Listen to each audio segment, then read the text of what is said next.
안녕하세요. 나타샤의 책 여행입니다. 책 읽기 편안한 시간 보내고 계시죠? 이번에는 한국 단편 소설 황순원의 독 짖는 늙은이를 보내드리겠습니다. 독 짖는 늙은이는 송영감을 통해 독을 짖는 전통과 질투로 불탄 본능적 삶의 종말을 이야기합니다. 나타샤의 책 여행, 독 짖는 늙은이의 고달픈 삶을 만나러 떠나봅니다. 인연, 이 100번 죽에도 쌀련. 앓는 남편도 남편이지만 어린 자식을 놔두고 그래 도망을 가? 그것도 아들놈 같은 조수놈하고서. 그래 지금 한창 나이란 말이디. 그렇다고 인연, 내가 아무리 늙고 병들었기로서니 그랑질이야 할 줄 아니? 인연. 하는데 옆에 누웠던 어린 아들이 아버지, 아버지 하였으나 송영감은 꿈속에서 자기 품에 안은 아들이 아버지, 아버지 하고 부르는 것으로 알며 오냐, 댁은 네 애미가 아니다. 하고 꼭 품에 껴안는 것을 옆에 누운 어린 아들이 그냥 울먹울먹한 목소리로 아버지를 불러 잠꼬대에서 송영감을 깨워놓았다. 송영감은 잠들기 전보다 더 머리가 무겁고 언짢았다. 애가 종래 훌쩍훌쩍 울기 시작했다. 오 하며 송영감은 잠꼬대 속에서처럼 애를 끌어안았다. 자기의 더운 몸에 별나게 애의 몸이 찼다. 벌써부터 이렇게 얼리어서 될 말이냐고 송영감은 더 바싹 애를 껴안았다. 그리고 훌쩍이는 이제 7살 난 애를 그렇게 안고 있는 동안 송영감은 다시 이 어린 것을 두고 도망간 아내가 새롭게 괘씸했다. 아내와 함께 여드름 많던 조수가 떠올랐다. 그러자 그 아들 같은 조수에게 동년배의 사내와 사내가 느끼는 어떤 적수감이 불길처럼 송영감의 괴로운 몸을 휩쌌다.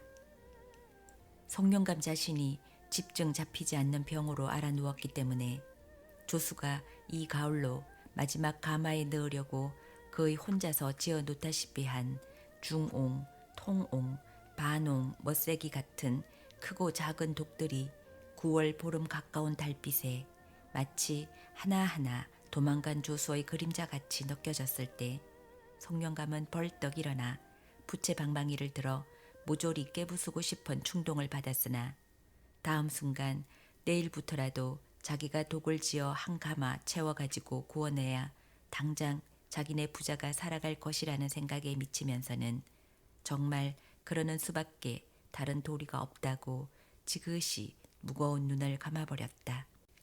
날이 밝자 송영감은 열에 뜬 머리를 수건으로 동이고 일어나 앉아 애들은 헉이길 웽손이를 부르러 보내놓고 웽손이 올새가 바빠서 자기 손으로 헐걸 이겨 틀 위에 올려놓았다. 송영감의 손은 자꾸 떨리었다. 그러나 반쯤 독을 지어 올려 안은 조마구 밖은 부채마치로 맞두드리며 일변 발로는 틀을 돌리는 익은 솜씨만은 알아눕기 전과 다를 바 없는 듯했다. 웽손이가 헐걸 이겨주는 대로 중옥 몇 개를 쥐어냈다. 그러나 차차 송영감의 솜씨에는 틈이 생기기 시작했다.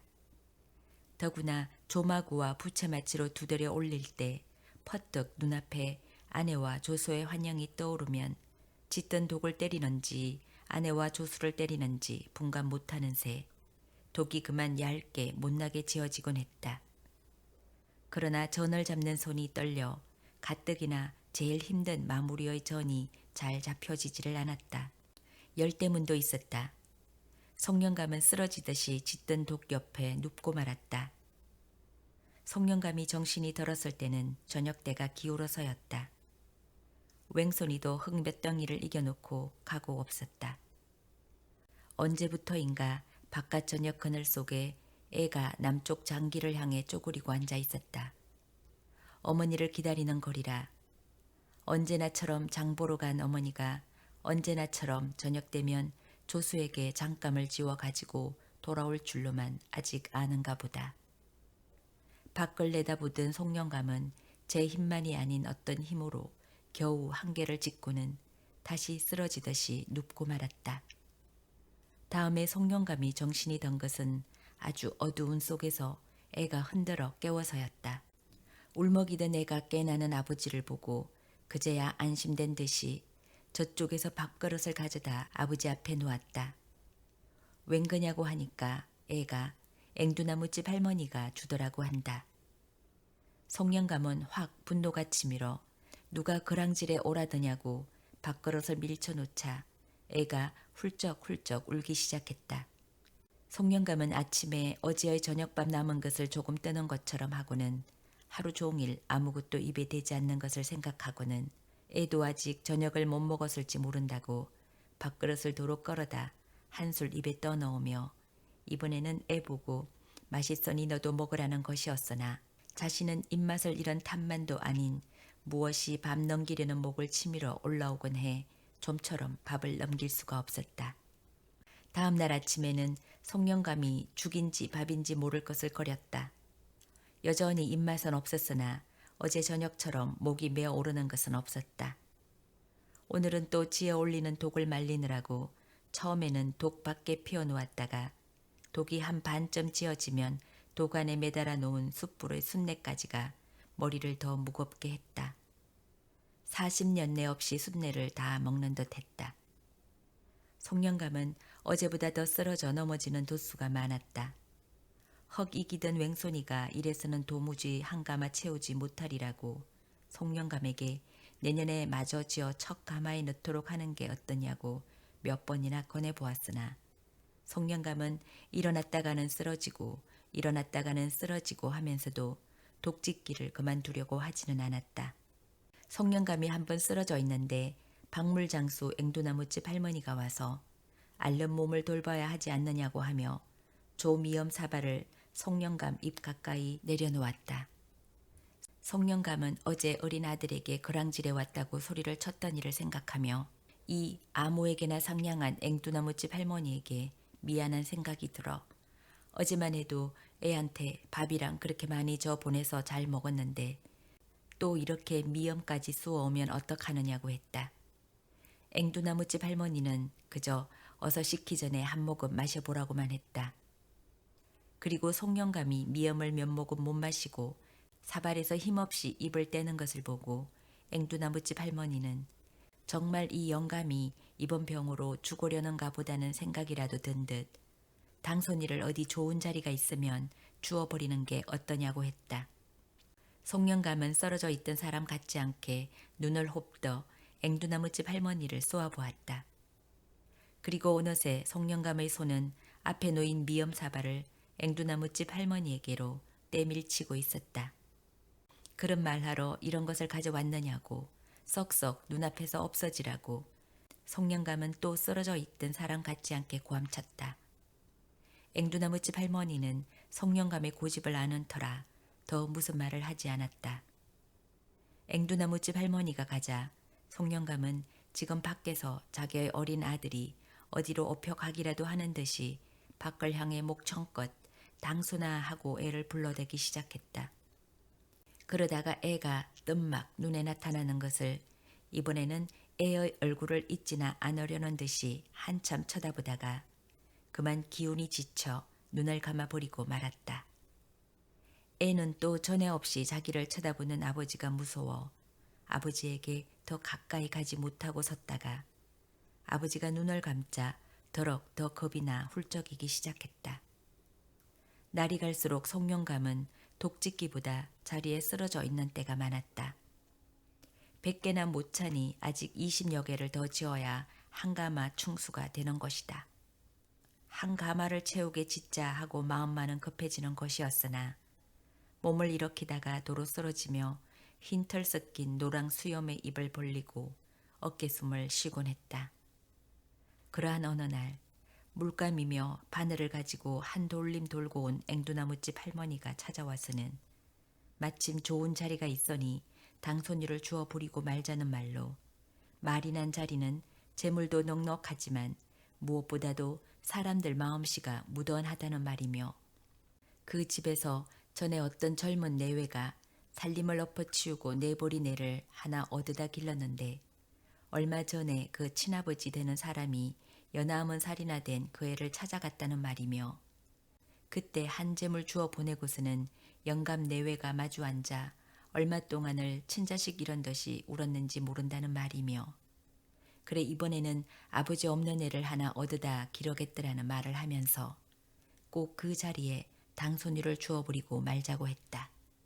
송영감은 앵두나무집 할머니와 일전에 일이 있은 뒤에도 앵두나무집 할머니가 애를 통해서 먹을 것 같은 것을 보내는 것이 허니 이런 노파에게 있기 쉬운 이런 주선이라도 해주면 나중에 자기에게 돌아오는 것이 있어 그걸 탐내서 그러는 건 아니라고 그저 인정 많은 늙은이라 이 편을 위해 주는 마음에서 그런다는 것만은 아는 터이지만 송영감은 오늘도 저도 모를 힘으로 그런 소리 하려거든 아예 다시는 오지 말라고 자기 눈에 흙 들기 전에는 내놓지 못한다고 했다. 앵두나무집 할머니는 그렇게 고집만 부리지 말고 영감이 살아서 좋은 자리로 가는 걸 보아야 마음이 놓이지 않겠느냐는 말로 사실 말이지 성한 사람도 언제 무슨 변을 당할지도 모르는데 앓는 사람의 일을 내일 어떻게 될런지 누가 아느냐고 하며 더구나 겨울도 닥쳐오고 하니 잘 생각해 보라고 했다. 송영감은 그저 자기가 거랑질을 해서라도 애를 굶기지는 않을 테니 염려 말라고 했다. 앵두나무집 할머니가 돌아간 뒤 송영감은 지금 자기가 거랑질을 해서라도 애를 굶기지는 않겠다고 했지만 그리고 사실 아내가 무엇보다도 자기와 같이 살다가는 거랑질을 할 게 무서워 도망갔음에 틀림없지만 자기가 병만 나아 일어나는 날이면 아직 1등 호주라는 칭호 아래 얼마든지 독을 지을 수 있다는 생각과 함께 이제 한 가마 독만 채워 전처럼 잘만 구워내면 거기서 겨울 양식과 내년에 할 미청까지도 나올 수 있다는 희망으로 어서 한 가마를 채우자고 마음이 조급해지는 것이었다. 하루는 송영감이 날씨를 가려 종시 한 가마가 차지 못하는 독들을 웽손이의 도움을 받아 밖으로 내고야 말았다. 지어진 독만으로라도 한 가마 구워내리라는 생각이었다. 독 말리기라기보다는 바람 쐐기다. 햇볕도 있어야 하지만 바람이 있어야 한다. 안개 같은 것이 낀 날은 좋지 못하다. 안개가 그치며 바람 한 점 없이 해가 갑자기 쨍쨍 내리쬐면 그야말로 걷잡을 새 없이 독들이 세로 가로 터져나간다. 그런데 오늘은 바람이 좀 치는 게 독 말리기에 아주 알맞은 날씨였다. 독들을 마당에 내이자 독가마 속에서 거지들이 무슨 독을 지금 굽느냐고 중얼거리며 제가끔의 농마 살림들을 안고 나왔다.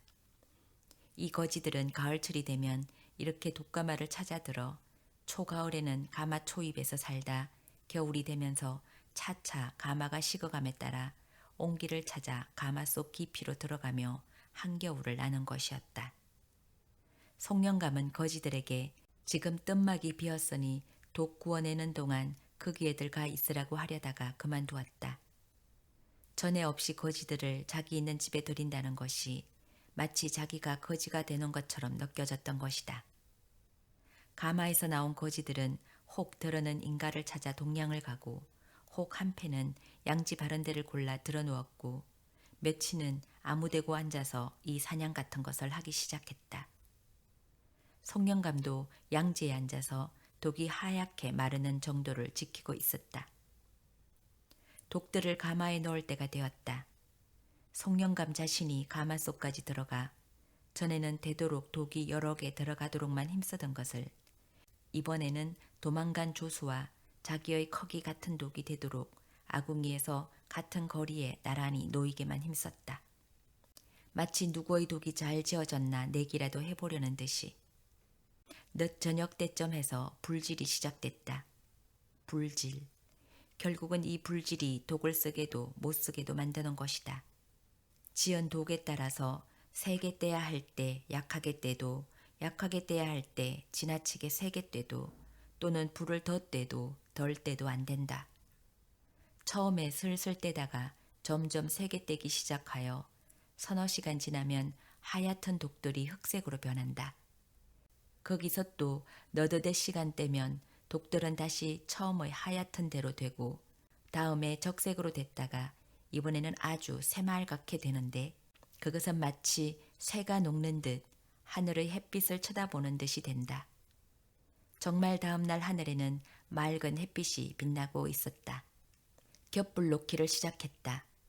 독가마 양옆으로 뚫은 겨창 구멍으로 나무를 넣는 것이었다. 이제는 소나무를 단으로 넣기 시작했다. 아궁이와 겨창의 불길이 길을 잃고 확확 내쏜다. 이 불길이 그대로 어제 늦저녁부터 아궁이에서 좀 떨어진 한 곳에 일어나 앉았다 누웠다 하며 한결같이 불질하는 것을 지키고 있는 송영감의 두 눈 속에서도 타고 있었다. 이렇게 이날 해도 다 저물었다. 그러는데 한편 겨창에서 불질하던 맹손이가 겨창 속을 들여다보는 듯 하더니 분주히 이리로 달려오는 것이었다. 송영감은 벌써 맹손이가 불질하던 겨창의 위치로서 그것이 자기의 독이 들어있는 자리라는 것을 알고 웽손이가 뭘 하기 전에 먼저 문호 앉았느냐고 했다. 웽손이는 그렇다고 하면서 이제 독이 좀 덜 익더라도 겹불질을 그만두고 아궁이를 막아버리자고 했다. 그러나 송영감은 그저 그만두라고 할 때까지 그냥 불질을 하라고 했다. 거지들이 날이 저물었다고 독가마 부근으로 모여들었다. 송영감이 이제 조금만 더 하고 속을 죄이고 있을 때였다. 가마 속에서 갑자기 뚜왕뚜왕 하고 독 튀는 소리가 울려나왔다. 송영감은 처음에 벌떡 반쯤 일어나다가 도로 주저앉으며 이상스레 빛나는 눈을 한 곳에 머물린 채 귀를 기울였다. 송영감은 가마에 넣은 독의 위치로 지금 것은 자기가 지은 독, 지금 것은 자기가 지은 독 하고 있었다. 이렇게 튀는 것은 거의 송영감의 것뿐이었다.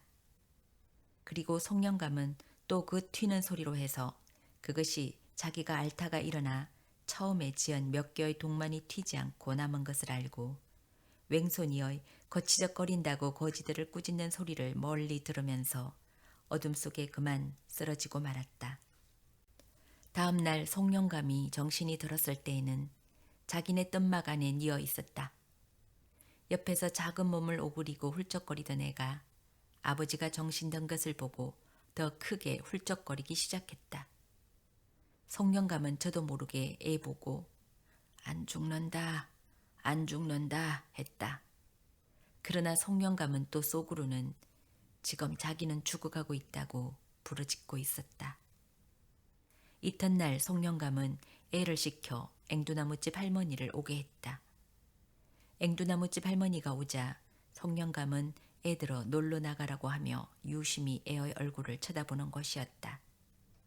마치 애의 얼굴을 잊지 않으려는 듯이.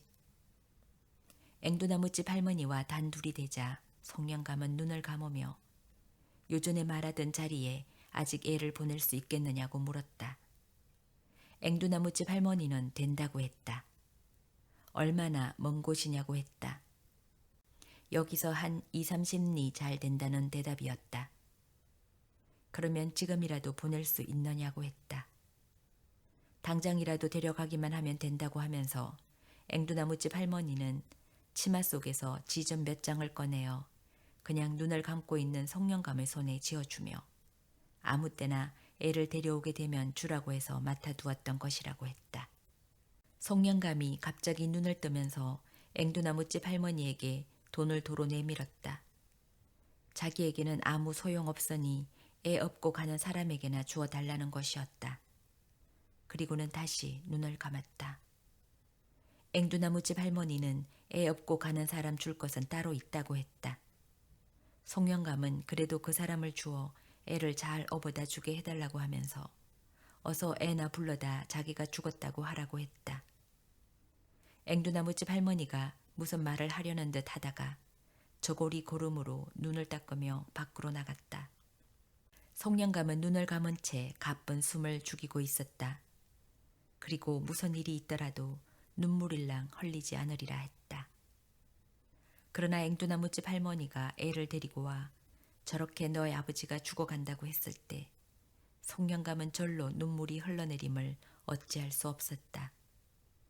앵두나무집 할머니는 윽해오는 목소리를 겨우 참고 저것 보라고 벌써 눈에서 썩은 물이 나온다고 하고는 그렇지 않아도 앵두나무집 할머니의 손을 잡은 채 더 아버지에게 가까이 갈 생각을 않는 애의 손을 끌고 그곳을 나왔다. 그냥 감은 송영감의 눈에서 다시 썩은 물 같은 그러나 뜨거운 새 눈물 줄기가 흘러내렸다. 그러는데 어디선가 애의 훌쩍훌쩍 우는 소리가 들리는 듯했다. 눈을 떴다. 아무도 있을 리 없었다. 지어놓은 독이라도 한 개 있었으면 싶었다. 순간 뜬막 속 전체만한 공허가 성령감의 파리한 가슴을 억눌렀다. 온몸이 오그라들고 차옴을 성령감은 느꼈다. 그러나 성령감의 눈앞에 독가마가 떠올랐다. 그러자 성령감은 그리로 가리라는 생각이 불현듯 일었다. 거기에만 가면 몸이 녹여지리라. 성령감은 기는 걸음으로 뜬막을 나섰다. 거지들이 초입에 누워있다가 지금 기어 들어오는 게 누구이라는 것도 알려하지 않고 구무럭거려 자리를 내주었다. 성령감은 한 옆에 몸을 쓰러뜨렸다. 우선 몸이 녹는 듯해 주었다. 그러나 성령감은 다시 일어나 가마 안쪽으로 기기 시작했다. 무언가 지금의 온기로서는 부족이라도 한 듯이 곧 예사 사람으로는 더 견딜 수 없는 뜨거운 데까지 이르렀다. 그런데도 성경감은 기기를 멈추지 않았다. 그렇다고 그냥 덮어놓고 기는 것은 아니었다. 지금 마지막으로 남은 생명이 발산하는 듯 어둑한 속에서도 이상스레 빛나는 성령감의 눈은 무엇을 찾고 있는 것이었다. 그러다가 열어젖힌 겨창으로 새어 들어오는 늦가을 맑은 햇빛 속에서 성령감은 기든 걸음을 멈추었다. 자기가 찾던 것이 예에 있다는 듯이 거기에는 터져나간 성령감 자신의 독조각들이 흩어져 있었다. 성령감은 조용히 몸을 일으켜 단정히 아주 단정히 무릎을 꿇고 앉았다. 이렇게 해서 그 자신이 터져나간 자신의 독 대신이라도 하려는 것처럼.